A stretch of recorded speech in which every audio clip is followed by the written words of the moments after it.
Welcome to the place where singles shine, celebrating life, divine by design. In faith and love, we intertwine. Room 77, where your journey's prime. Welcome to the Route 77 podcast. In this episode, we're diving into a topic that stirs quite a bit of controversy across different spectrums of our community. We've come across a post suggesting that having children is what truly marks the end of adolescence, framing adulthood strictly within the boundaries of parenthood. This perspective isn't new, but it's one that can isolate and unintentionally shame those who either choose not to have children or cannot have them. Today, we're unpacking the implications of such statements and exploring what adulthood really entails beyond the scope of parenting. Let's get started. For this, the Route 77 podcast. I am Natasha, your host, and I am here with Monique. Hello. Hello. And today's topic is post share that I saw this week, and it's not the only time I've seen something like this. It's not the only person who shared something like this, but it does bother me because I feel like of all the people who should have a problem with our message, conservative Christian should not. And yet I feel like sometimes we end up fighting the very people who should be quote unquote on our side. So I'll just read the screenshot of the post. So it was shared by Ben Shapiro, which some people like, some people don't like, some people whatever. And yet, like I said, it's not just him. This is a common theme I've seen. So his post said, having children truly ends adolescence. We are all either parents or children, responsibility takers, or those who demand from others. And I commented on it. I don't comment on everything that I see and don't agree with, but I do tend to comment on these type of things because I really want to push back on this sentiment. But I find that there is this idea within, and again, Ben Shapiro is Jewish, not Christian, but he is conservative, and he is coming from a Jewish background, which is highly family-oriented, which I get. But when I push back on this, I have people saying things like, it's just a general statement, don't get all put out of shape, and things, and I'm sitting there going, we are all either parents or children. So it is not a general statement saying there's many people or some people, or it's saying every person is in one of these two groups. I had pushed back like they liked it, quote unquote liked it. Then there's the people who are like, basically think I'm nuts. And I have people who get upset with me because they're like, but you don't understand. He's trying to fight back against the left and the fact that they say that the traditional family, traditional parents, all these things are not positives or are not the only way. And they push them down. And I understand that. But like many things, unfortunately, we have a temptation to maybe call it fight fire with fire. We start on one end of the spectrum. We want to go fight against it. So we swing ourselves all the way to the other side of the spectrum. And yet both sides are actually lies. So this specific one is basically there's the lie that only a person who is married with children is truly an adult. And if you're not, then you are forever an adolescent and a taker from society and those around you. How do you feel about this, Monique? Crap. Seriously? If that were the case, then all these teenage moms who have baby after baby after baby after baby would be very mature adults by now, I would think. But I don't see that as being the case. And there are many times where women have babies because they think they're supposed to and they're not ready for it. Having a baby doesn't automatically make you a mature and special adult. We know what we're doing now. We've got it all together. Yeah, ask any mom who's out there or any dad who's out there. Yeah, that's not the case. So, no, I totally disagree with that statement. Do you think, David? Yeah, no, because again, you have hypothesis come out of adolescence, right? But then Minnie goes ahead and says, oh, look, teenagers are children. Are they actually mature enough to handle the kind of responsibility, countless of times that falls based off decision. So it all comes down to how responsible are you with your own body. And It's far too generalized of a statement. It lumping all people into either or category, which is also really wrong because that's not how the world works. And when you make and really, I think he was doing that for attention. He's really an attention seeker. He puts statements out there that because he knows that people are going to argue about it, because he knows that he's sparking controversy. Yeah, like I just end up seeing like the people commenting, like this one person says, it's difficult to convey the sense of responsibility felt by a parent of children to non-parents. A parent who must leave their children in the care of those who have never been parents knows words can have much more meaning from a parent. That is often not perceived by the non-parent. And then there are people who disagree, but then there's other people, you said it, spot on. Nothing like having children will teach one quickly that life has a lot of adjustments because their needs come first. I had many plans to change my children with chickenpox or mumps or accidents. so what does that say about, say, people who, for example, sibling? Both parents end up dying and the sibling is 18. They have a younger sibling that's 12. Now the 18 sibling A, who's 18 now, has to take care of sibling B. Does that make sibling A mature now that she has to raise her own sibling, her sister or brother? And what if There's way too many variables in place to make a definitive and absolute response. And It depends on how you were raised. yeah, and the idea that the only way you actually truly understand responsibility and sacrifice is in relevance to children, being a parent to a child. If you would never understand the sacrifice of giving up something that you want to do unless you have children. You'll never understand the true responsibility of what it means to be an adult unless you have children. And these statements, and you're like, wow, I can tell you, I got a lot of my own, in a sense, where I'm teaching children. So I do feel quite a responsibility for that. And yet I understand that I grew up on a dairy farm. You sacrificed, you had an overwhelming sense of responsibility. You had to constantly deal with changes. And if you didn't learn to deal with change by just saying, hey, whatever happens, because this is life, you were going to die young because you would have stressed out if you're a farmer. And so I'm just saying that's just an example. I'm not saying that only farmers understand this. I'm just saying that from a farming perspective, I think I understand a way of responsibility, sacrifice, change, the concept of change affecting things in a way that may be different from children, but it doesn't mean I'm any less of an adult because I don't know it in that specific way. Right. And you also have to take into consideration, what about those parents who neglect or abuse their children? How does that statement fit them? Because they have completely negated their responsibility. They are more the narcissistic parent who takes everything and their children are just there to serve them or are a nuisance to their life. How does that statement fit that category? It doesn't. The idea is that you cannot simply not judge, but go against the statement that been shared based off the amount of anomaly or the X amount of exception. You can't define something based on the exceptions, but you can only define it on what the normality expects. Since Ben Shapiro is Jewish, he comes from a background that believes in objective God. Because of that, he says God wanted the normal aspect of getting married and having kids typically be that of maturity, responsibility. That is the outcome of that. And I think someone in his position would argue then that anything else would be an exception, not then go ahead and define having children does not produce maturity and responsibility based off the exception.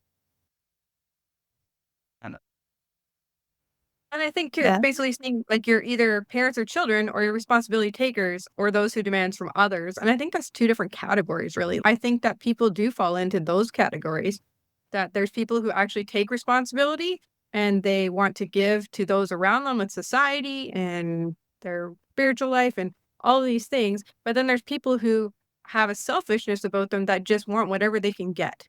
think And that has it does nothing fall to into do with whether you have children or not.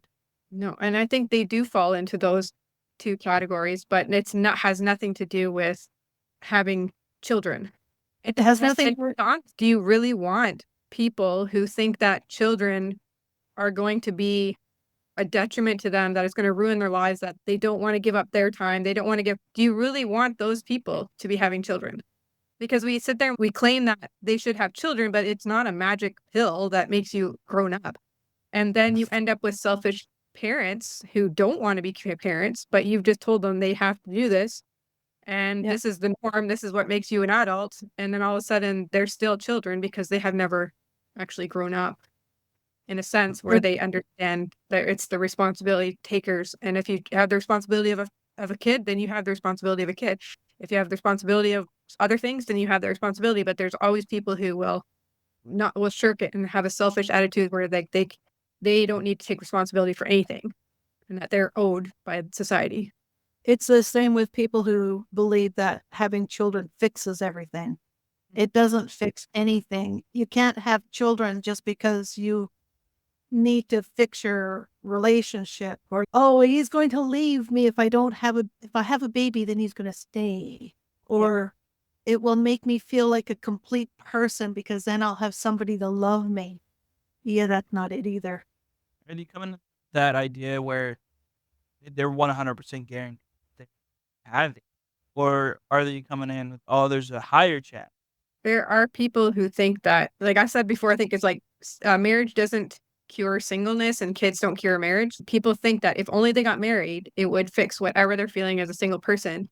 And then when they're married, they're like, if only I had a child, that will fix what I'm feeling within my marriage, or another child, or another. Because there's a sense, I think that, especially for women, is that there's that feeling of need that they get, like they're needed, they're worthwhile. And then when as the child grows up a little bit, they're needed a little bit less, and then they don't know where their identity is after the child doesn't need you in the same way, and so they Yeah. keep trying to fill that void with that.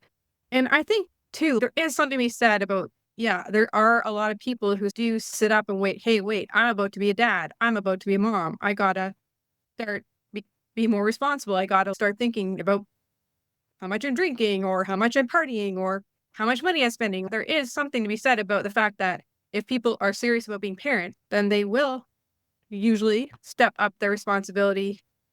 So I'm not Yep. denying that becoming a parent can And make you more help you grow responsible. up, help you be more responsible. Like that is definitely there. Like there's a lot of people, like I remember one person I knew, he used to ride a motorcycle and his wife didn't really like it all that much. She was a physiotherapist and had seen lots of accidents from motorcycles. But whenever she got pregnant, she's, no, you can't ride your motorcycle anymore. It's not just me anymore. It's like you have a son or a daughter that's coming and you need to be there for them. And then he actually did give up riding his motorcycle. And I don't know if it Sounds was like it wasn't exactly like completely my dad. because of his wife, but she was giving this is the statement he had. Sounds exactly like my dad. He had the motorcycle thing, and my mom didn't like it.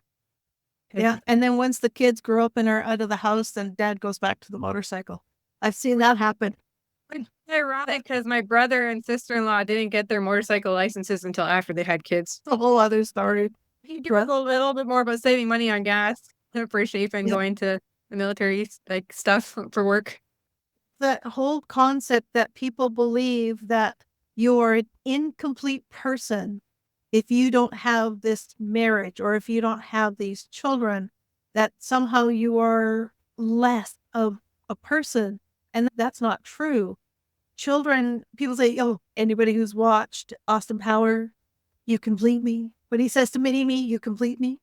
And that's how we look at our children, is that our children complete us. As a parent, one of the things that I have really learned through my daughter's disabilities is that she doesn't complete me and I can't complete her. We are autonomous. We can't. And I had, because of her disabilities and my lack of support and the knowledge I did not have to care for her disabilities, I had to let her go.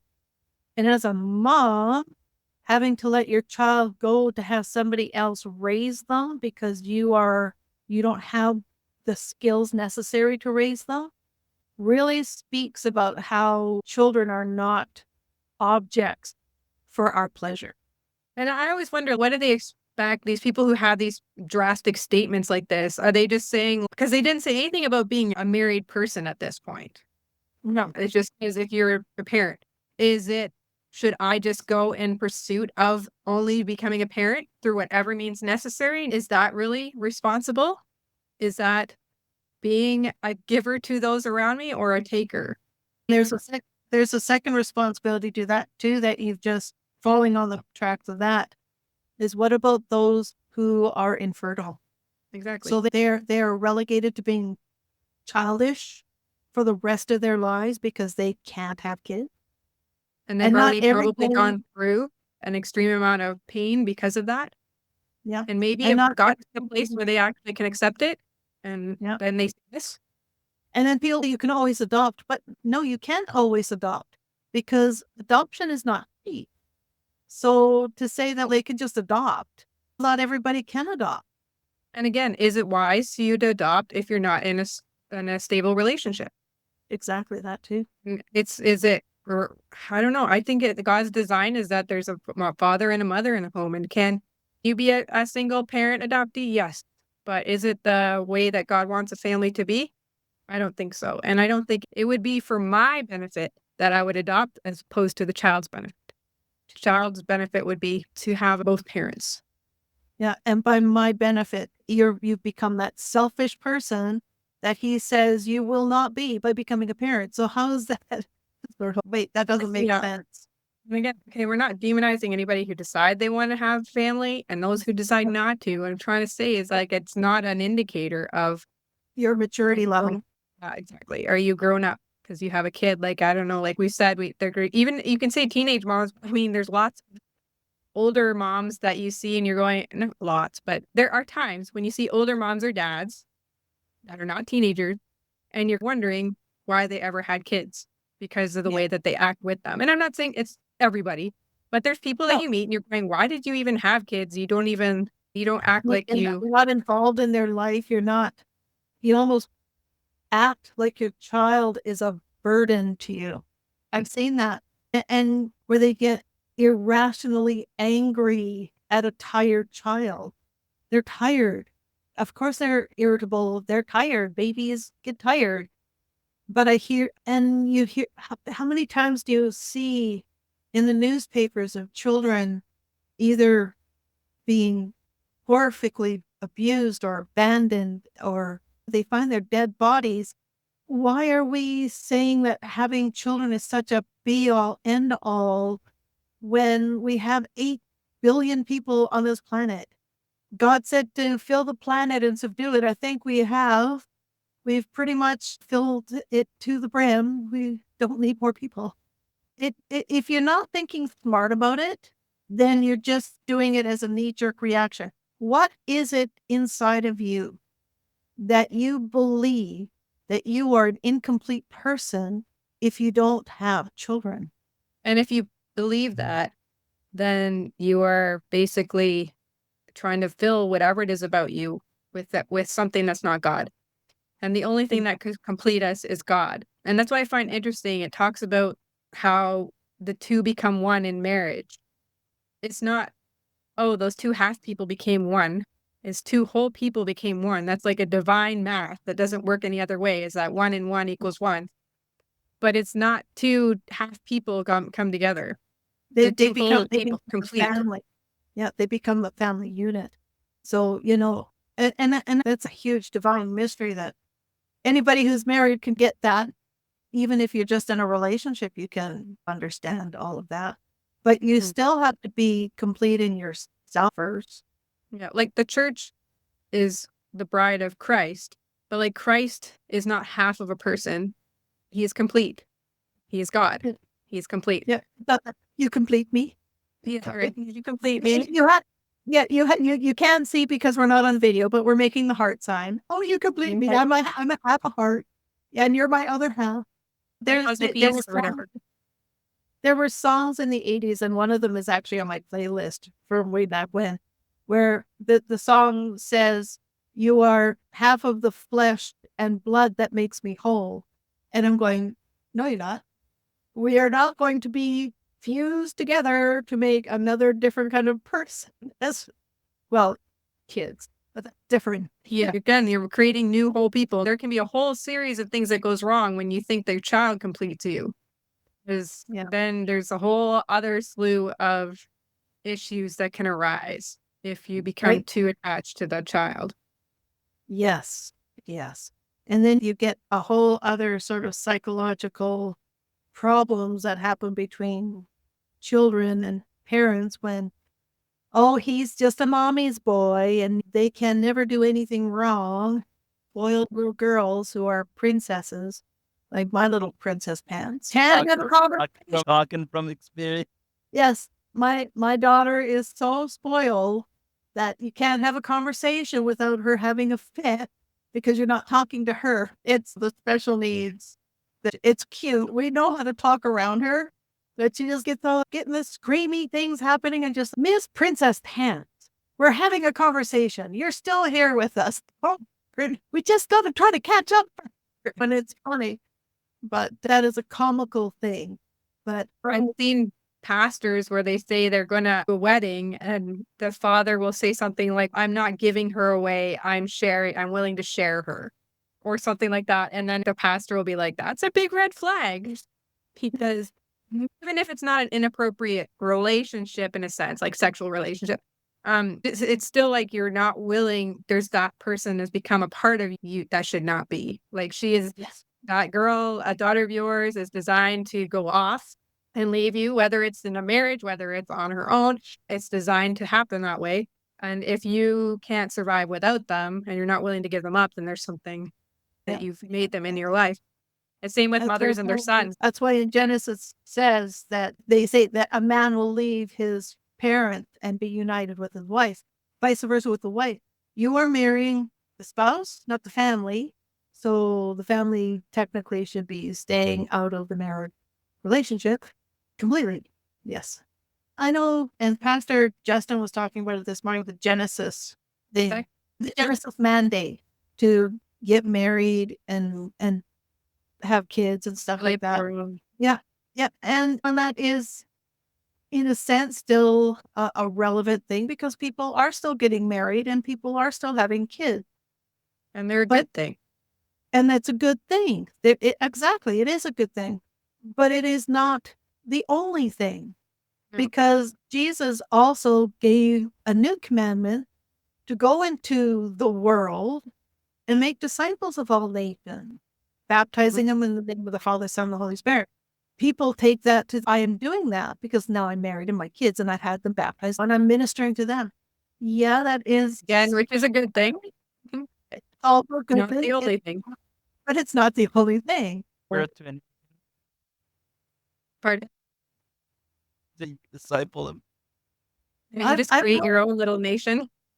I've known people who've had 10 kids and so they did develop their own nation. My grandparents had 12. Yeah, my old church, they were like, Chafin would have been on the smaller end in a sense by having 7. There's up to 10.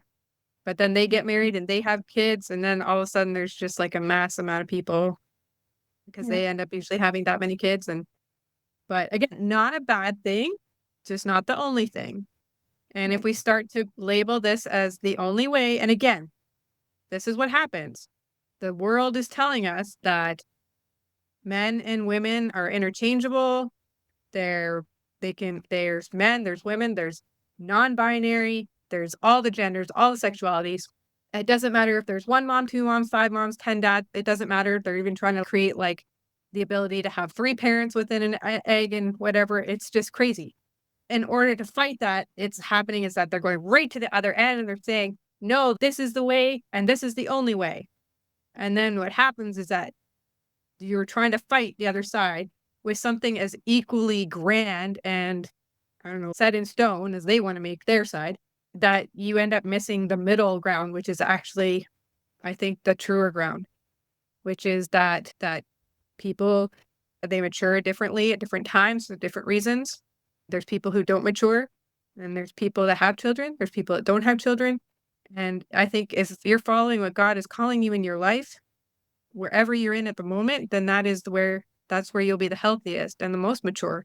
It's interesting in Ephesians 4, verse 13 to 15, it says, until we all reach unity in the faith and in the knowledge of the Son of God and become mature, attaining to the whole measure of the fullness of Christ. Instead, speaking the truth in love, we will grow to become, in every respect, the mature body of Him who is the head, that is Christ. So it's talking about like unity in faith and speaking truth in love. That's how you're growing in maturity, is through your faith and through the doing of His command, which is, like I said, going out and making disciples of the nations. That's how you mature. And sometimes that involves having children. And sometimes it involves not having children. And even sometimes you have children and they die before you. You don't know. And by putting this like level system of, you're basically saying, I'm a married person with children, and now I have grandchildren. I'm at the epitome of what it means to be a true person. And everyone else, you're just falling below the level. You're all falling short of the end. You'll never be able, you're doing good for where you are, but you'll never make it to point. Right. And that you're just going to be severely handicapped in your ability to be mature, your ability to live life, if you don't do these things. And the sad thing is that for some of us parents, maturity was hard won, and it had nothing to do with my child, but it did have a lot to do with the circumstances of her. And a lot of dreams were crushed because I believed that the reason for having kids was so that I could be a grandparent. You ask me how that's going to work out for me. So, yeah.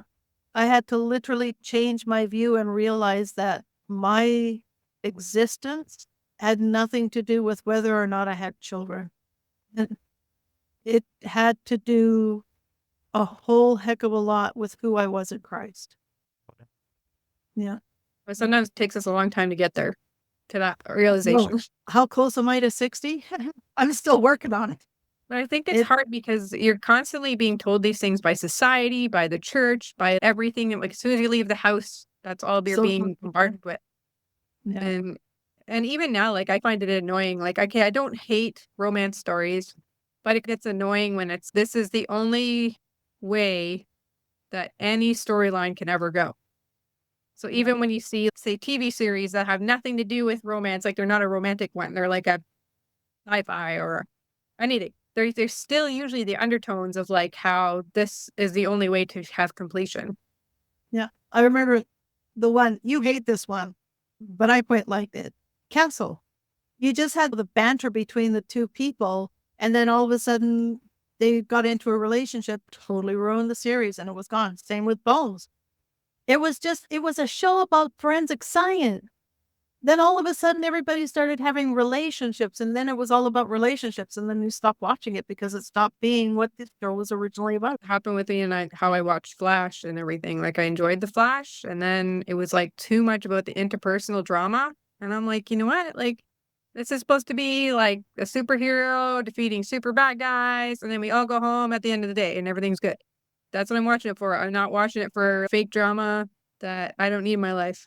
But it's like how do so much of that. Pardon? You only do so much of that. You can have maybe 1 or 2 seasons of just the hero fighting the villains thing. Eventually, it's going to be very repetitive. It's going to be the same thing over and over again. It's just this villain has a different power, whatever. So I look think at Stargate. We went 10 seasons, and while there was interpersonal relationship in a sense where they were camaraderie, there was an underlying storyline which continued it, but there wasn't so much of the interpersonal drama that you were like exhausted by it. What was it? 10 seasons and they were still fighting the same bad guy? It was just different plot. They brought the new one, but they always had the underlying storyline. Yeah. And how many seasons did that go for? It went 10, and then Atlantis went 5 seasons. And ironically, I think Universe is the other one that I didn't like that. And they actually tried to do a lot more interpersonal drama, and it didn't last. It lasted like 1.5 seasons or something. Yeah, it's almost like we didn't come to watch this show to see people kiss. still need that kind of interaction. You still needed that portion of the show to make it go. Because if you remove that entirely and just had it just fighting the villain, it would get old really fast, wouldn't it not? No, like It just ends up being like where they overemphasize the fact that these characters are not complete because they don't have their romantic partner. So we Right. have to constantly create that, because if we go on too long and they don't have a romantic partner, there's something wrong. Then you can't just create a character. That's what I found interesting when with that one character in Big Bang Theory, Raj? yeah, they actually finished it with him not being in a relationship, which was interesting yeah. because he was all about finding a relationship, right? But to go back to the Stargate thing, none of the people in the Stargate, none of them had that kind of interpersonal relationship with each other. Jack and They Sam were- had there was an undertone of it, but there was also the understanding that they were both in the military and it wasn't appropriate, so they never went anywhere with it. But then you realize that as a whole, they cared about each other. You Yeah. know that they were going to die for one another, that they cared about each other. But even Daniel, who was not in the military, he didn't have any relation with any of them either. Yeah. He ended up getting married to a girl on a planet, disappeared for a year or something. Yeah. And then when he back, Let's start off with the season with a bunch of, oh, this guy's married, this guy's not, this guy's married, this guy's not. And then throughout the series, have that kind of interaction, not focus on the actual development of the relationship. itself of those relations. Yeah. So I I think think there's a good, It's just the ongoing Good feeling like they have to introduce this if they have it on for so long and the character doesn't get in a romantic relationship, even if it's with a person who's not part of the main character, a side story, if they don't do that, there's something wrong. You can't possibly develop as a person in a long-term show, multiple season show, unless there's like a romantic side. And that's the Right. part that you're sitting there. And I'm saying not every single person has to go through that, but why can't there be like a person or two in your you can doesn't- accomplish like the same results through having that relation be the past and then doing flashback. So it's not consuming thing, but whenever there's context that needs clarified, flashback would just equivalent instead of having this 4-season long development. Yeah, like something that was already in place when the show started that may have be integral to some of the storyline after the fact if the relationship was still going on. There were other shows where we have that kind of thing, but it wasn't integral to the show. The shows that But you could even like the rom-com is a genre. Yeah. The whole point of it is to take that woman who's finding purpose in something that's not a relationship and showing them how dismal their life really is, and that it won't be complete until they fulfill it with whatever guy is that's going to be their true purpose. And it's a whole genre that people will eat up. Hallmark makes its whole living off of that concept, and how of a woman, specifically a woman, is like throwing themselves into their work, then they become so driven and so hard and so emotionless that only a guy can fix that. And it's like as I said, you could watch a movie every night of the week from you could watch probably 365 movies one a night with that exact same plot. That sounds like a Hallmark. But if you look at a lot of other ones like The Proposal and like all of any rom-com, it has to do with the woman. It's always that. They're finding their purpose in something, but that's a bad thing. That's not a person. It's not the husband, the boyfriend, or I'm sure now girlfriend or whatever they come up with now. Yeah, But you're if you find true purpose in having a romantic relationship, that's a bad thing. And we're told that constantly. Yeah. You are not truly happy unless you have somebody tied to your side. And there's something wrong with you. There's something wrong with your life. And they portray it like they portray it that way. Like you see any of these movies, you see any of these characters, and that they're unhealthy in the way that we're living. Like they're either so driven by work that they're killing themselves by the amount of work that they're doing, or they completely checked out of emotion or something. Yeah. But the only fix for it is finding a man. Every Disney movie. That's why they make tongue in cheek now about that. What was it? Ralph Breaks the Internet. When Vanellope's going around, she meets all of the Disney princesses, and they're all like, so did they tell you needed a man or you wouldn't be happy or whatever? Basically, every single one is told that essentially. But it's just, and I don't know, it's probably like that too for guys. It happens in romantic movies when it's guys involved as well. But that it's generally not portrayed the same. If a guy finds purpose in their work, it's different than if women find purpose in their work, as portrayed in movies and TV. And I had this fleeting thought, and I'm not sure if I can formulate it. Let me try. It's like the world, because it doesn't want to acknowledge God as the source of true love, is showing facsimiles. Really, if you're feeling that emptiness of love, you're actually looking for God. That's interesting because that actually reminded me of Elastic. How everything we have. Oh, what was the verses? It was like 12. The verses were like 20. I can't remember what chapter, but essentially, the person, was going on about, oh, I've accomplished this, I've married this person, I've done this, but it's all vanity. It just doesn't matter, given the portion amount of the time.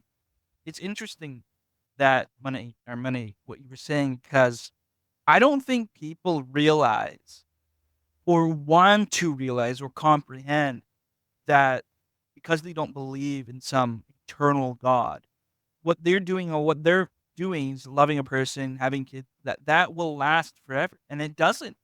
You won't be remembered if there isn't if there isn't a God that's eternal. Time will eventually devour your meaning and existence for living. Unless there is, through Christ, eternal salvation. That way, all who believe in Christ are now eternal in Christ. So, we actually have a purpose.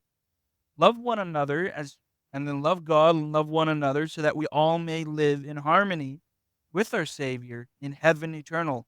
I think that's a very thing people don't want to admit.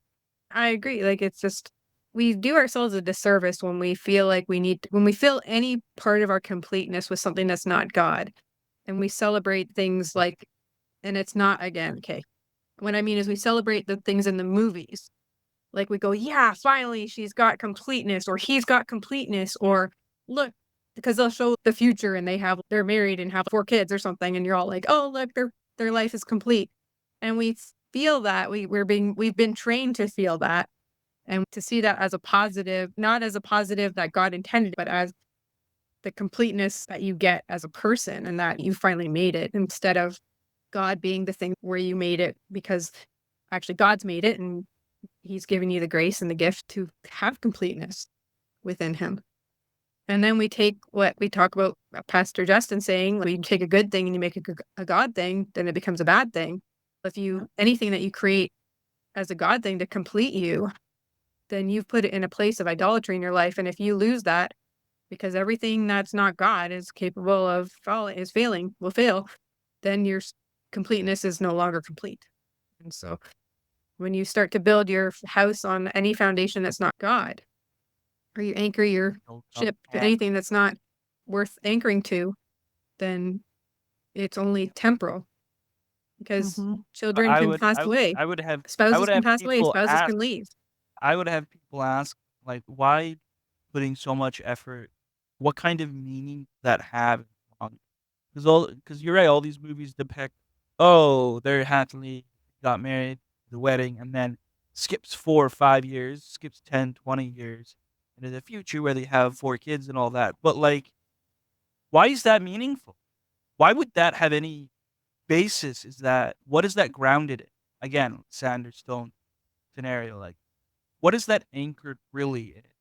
And why does that give what you've accomplished any kind of outside? And I think part of it is that just like people don't actually think it through that way. Like they don't actually think down to the foundation of why they think the way they think, or if it's healthy the way that they're thinking, or where they're putting marriage and children on, if they're putting it as their foundation, if it's on a pedestal, if it's something, or if it's, because I think people just live their life and they're like, yeah, of course these are good things and I want these good things, but they don't actually take the time to dissect it and being like, hey, is this becoming an idol in my life? Because we like to go, oh, it'd be okay if I didn't get married, but then they're not really okay if they didn't get married because they don't believe it's going to happen that way. Say they're like Yeah. 20, they're like, of course I'm going to get married, but I'm okay if I don't. But then if it doesn't happen, then there's like a lot of their emotions that come up that show that it's really not What okay. what really fascinates me is that these problems, they're not new people, but old problems, old demons, old idols. It demonstrates really that we may change, but the spirit that dwells within us never does. Our hearts never do change. Like the person that when a lot of these redirections, they're Baals, they're worshiping. Like in Exodus, when the Israelites worshiped Baal, Moses was taking too long to come down. That kind of direction pointed at whatever and treat that as Baal. And sometimes, and what concerns me more is that Satan sometimes will go, let's give this person a prosperous life. Let's let them feel comfortable so that they don't feel like they need God. So sometimes the very prison you're in. And that's true. So I guess like the point of the podcast today is just to really ask ourselves, what does it mean to become mature? Is children the answer? Is marriage the answer? Or are there other things? And like I talked about with Ephesians, that it seems that the Bible points to the fact that maturity comes from the deepening of your faith and the sharing of the truth with others. And that we create these idols that we don't even realize that we're creating, that society's creating, that we're accepting. So lies that we believe as truth are idols that we're doing. And the problem is that we don't even realize it. If you were right now to be asked what your physical house was built on in the foundation, you probably don't specifically know. You're just assuming that whoever built this house built it properly on a proper foundation. So when we have these things told to us by the society or even within the church, we don't always inspect the foundation. We assume that somebody's done the hard work and figured out the proper foundation, and therefore this must be true, which is the most difficult thing to deal with when it's in a church, because you feel like there should be people in the church who have already done all the hard work of the foundation and figuring out if these things are right or not, and that you don't have to. And yet we are called to always test the things that we are being taught. Our job is not just to sit there like lumps at church. Like we are to test what the pastor's teaching. We are to put it up against the Bible and ask ourselves, is this truth? And when If that you can say pastor, it, then yeah. like that pastor who said that I had the spirit of Jezebel because I asked how does a Christian date? I have no Exactly. meant, and there is nothing in the Bible that talks about that. People say that you have the spirit of such a. Where are you getting such nonsense? It's not the And, Bible. Don't say it. and so we have to be careful as people, as Christians, that we don't just accept things as truth Because and they not have, actually do the hard work. yeah, because they have the label of pastor or I always find it interesting when some pastors, they'll like, I'm not going to use the term justification or propitiation or all these things because that's just too difficult. You're not pastors. You don't need to know these things. Or they'll say things like that. But then I go, yes and no. It would be nice if you explained whatever it is that you're talking about, but then don't shy away from actually using it. Because yeah. as people, we're like, as Christians, we're called to learn these things. Now, hey, can I go around defining everything all the time? Maybe I don't know and I'd have to look it up. But does it mean that I don't have the responsibility of learning about my faith? Right. It said in Ephesians, it's the learning of your faith. It's becoming unified in faith that creates maturity. And so Don't if you're don't work now. no, You we're know, not. We can't stay babies forever. There are people who need smaller things because they are babies in faith, which is fine. But if babies don't grow, there's something wrong. And you can't sit there as an adult and go, I'm not taking responsibility. I'm not, you got to feed me baby formula because I can't. You have those people who identify as babies, yeah. and there's a whole What other wrongness there. thing? Yeah, it's Yeah. a thing. And Thing. It's a very sad thing. but then we sit there like that in our faith and be like, we don't want to grow because that requires hard work. And the thing is, we can't shy away from the hard work. We can't just live off I'm of no the baby psycholo- problem. I'm no psychologist, but I have a feeling that the people who want to identify as babies have a very deep-seated need to be taken care of. There's a whole lot of things they need. And unfortunately, the society is being more accepting than they should be, and not Yeah. helping them in the way that they should be helped. But as Yeah. Christians, we need to take responsibility for our faith, take responsibility for our lives, not just sit around and let other people do the hard work. And that is what leads to maturity, not whether you have children or not, and whether you're married or not. Those are just aspects to life that you may or may not have, or you'll have for time, and then you don't have, you don't know. But it has absolutely nothing to do with maturity level. It has nothing to do with when your adolescence ends. It has nothing to do with being able to take responsibility or to sacrifice or to understand change. It's just an aspect of life that can develop those things. So yeah, that's our podcast for today. I hope that you all enjoyed it, maybe gained something from it, hopefully, and that, we will be able to have more conversations. If you want to talk to us, find us on any of the social media platforms or email us at route77ministries@gmail.com. That's ROUTE 77ministries@gmail.com. And we'll see you here next time. Bye for now.